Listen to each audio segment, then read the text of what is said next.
Let us resolve this after 6 decades of independence, that we are here committed to a national language.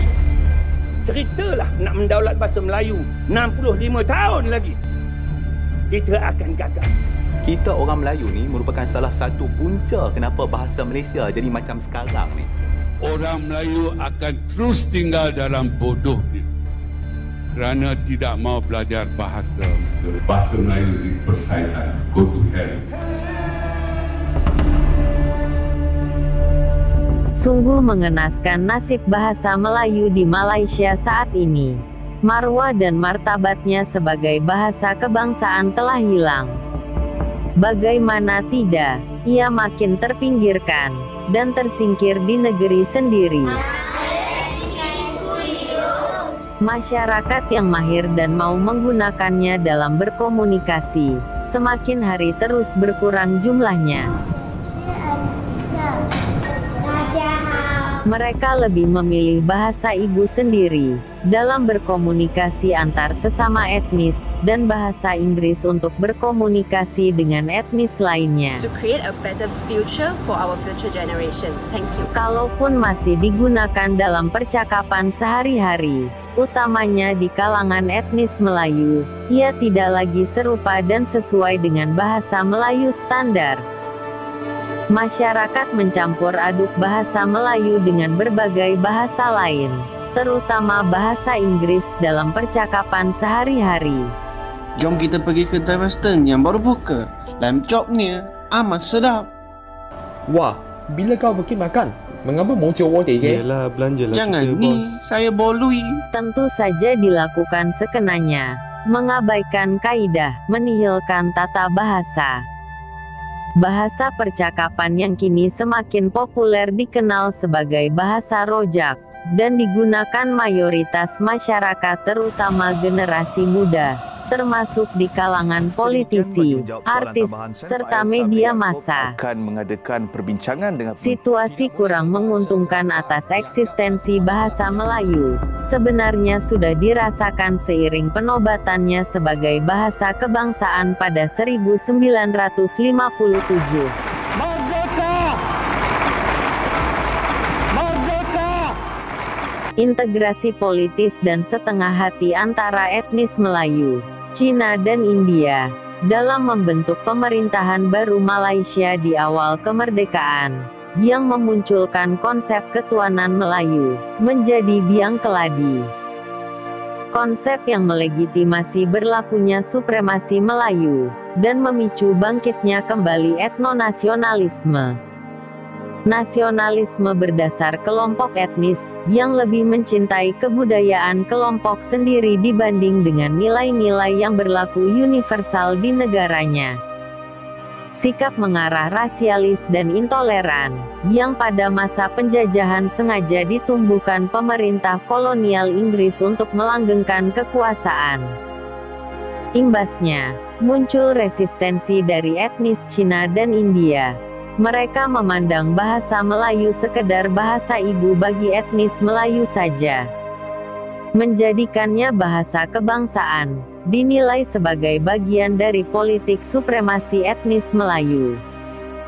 Karenanya, mereka tetap bersikukuh mempertahankan identitas, dengan mengekspresikan diri dalam bahasa ibu mereka sendiri, Mandarin dan Tamil, sebagai bahasa keseharian, dan secara eksklusif menjadi bahasa resmi di setiap sekolah vernakuler yang mereka kelola otonom. Sementara untuk berkomunikasi antar etnis, mereka lebih memilih bahasa Inggris. Ketakutan etnis Cina dan India sebagai kelompok minoritas akan kehilangan bahasa, sama dengan ketakutan mereka akan kehilangan etnis. Karena bahasa melambangkan identitas dan jati diri mereka. Kalau tuan-tuan bertemu Cina cakap Melayu, itu tanda nak kiamat dah. Praktis sejak awal, bahasa Melayu hanya dituturkan oleh tidak lebih 60% penduduk Malaysia, yaitu hanya mereka yang beretnis Melayu. Upaya Perdana Menteri Tunku Abdul Rahman di akhir masa kekuasaannya, mengganti label bahasa Melayu dengan bahasa Malaysia sebagai bahasa kebangsaan, lebih terkesan politis. Dinilai sekedar langkah spontan, meredakan ketegangan pasca kerusuhan rasial Mei tahun 1969. Karena nyatanya, konstitusi Malaysia tidak berubah. Kemauan politik mayoritas masyarakat tidak menghendaki perubahan. Begitu pula upaya serupa yang dilakukan Perdana Menteri Tunku Abdul Razak pada 1972, dan Perdana Menteri Abdullah Badawi pada 2007. Dukungan yang mengalir dari banyak pihak, harus berakhir sia-sia, dijegal pasal 152 konstitusi. Label Melayu yang melekat dalam bahasa kebangsaan, berimpit dengan sentimen etnonasionalisme.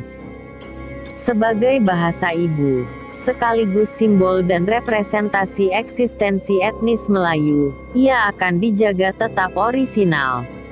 Dipertahankan dalam kaidah lama dan baku. Ia akan resisten terhadap pengaruh bahasa lain, juga alergi atas intervensi perubahan yang dianggap asing. Kebijakan bahasa yang mengimpitkannya dengan sejarah, kisah dan tradisi Melayu klasik serta agama Islam, mengurung dan mengalienasikannya menjadi sekedar representasi jati diri eksklusif etnis Melayu. Menanggalkan statusnya sebagai bahasa kebangsaan, yang sejatinya mempersatukan dan memadukan nilai-nilai universal seluruh warga negara Malaysia. Pada gilirannya, ketidak-inklusifan bahasa Melayu membuatnya tergerus dan tidak berdaya menahan arus perubahan zaman yang berlangsung dengan cepat. Tidak sanggup mengatasi pesatnya kemajuan ilmu dan teknologi. Tidak mampu mengadaptasi perubahan sosial zaman now. Bahasa Inggris telah mengambil alihnya. Bahasa Melayu makin tersingkirkan, bahkan kini ditinggalkan dan direndahkan oleh kalangan penutur aslinya sendiri, etnis Melayu. Sebagian dari mereka tidak lagi mahir menuturkannya. Majority tak? You Melayu ke? No, I mean I already get Malay the majority. Cakap Melayu boleh. Kampanye masif pemerintah untuk mengembalikan marwahnya dalam bingkai konsep ala Melayu, justru menjadi antitesa tujuan awal untuk mempersatukan bangsa. Ia menabur kembali benih etnonasionalisme. Demikian juga upaya gencar menjadikannya bahasa resmi ASEAN. Alih-alih beroleh simpati, justru menjadi bahan tertawaan, bahkan di negeri sendiri. Saya akan bincang mereka supaya bersetuju untuk menjadikan bahasa Melayu sebagai bahasa kedua ASEAN. Pemerintah Malaysia dianggap sedang berhalusinasi. Karena bagaimana bisa itu terjadi, saat di negeri sendiri, bahasa Melayu tersingkir, terkucil dan tidak dihargai. Bahasa menunjukkan bangsa, ia merupakan simbol jati diri bangsa, menunjukkan eksistensi bangsa, sekaligus membedakannya di antara bangsa yang lain di dunia. Dan bahasa Melayu gagal menjadi simbol jati diri bangsa Malaysia, sejak awal dinobatkan sebagai bahasa kebangsaan. Ia tenggelam dan tersingkirkan oleh bahasa lainnya. Ia menjadi sekedar representasi eksklusif jati diri etnis Melayu, yang eksistensinya pun telah dikloning dalam wujud bahasa rojak. Sungguh tragis dan mengenaskan. Butuh langkah baru dan bijak pemerintah jika ingin memartabatkannya kembali sebagai bahasa kebangsaan. Yes, Malaysians must be committed to bahasa not as a political rhetoric. Mengganti label bahasa Melayu dengan bahasa Malaysia sebagai bahasa kebangsaan, dan mensyahkannya secara konstitusional, merupakan langkah menjanjikan. Selain menjadi rekomendasi banyak pihak, ia akan melenyapkan konotasi etnonasionalisme dan politik supremasi Melayu di dalamnya. Apa yang kamu cakap itu betul. Atau jika ingin hasil lebih cepat dan instan, menjadikan bahasa Rojak sebagai bahasa kebangsaan bisa menjadi alternatif jitu. Bahasa Rojak cukup inklusif, tidak rigid dan praktis dituturkan, menyerap dan mengadopsi banyak kosakata dari hampir semua bahasa yang berlaku di Malaysia. Dia pun mampu mengikuti perkembangan ilmu, teknologi dan budaya, serta mengatasi komunikasi antar etnis. Semua bergantung kemauan politik, rezim pemerintahan dan otoritas monarki.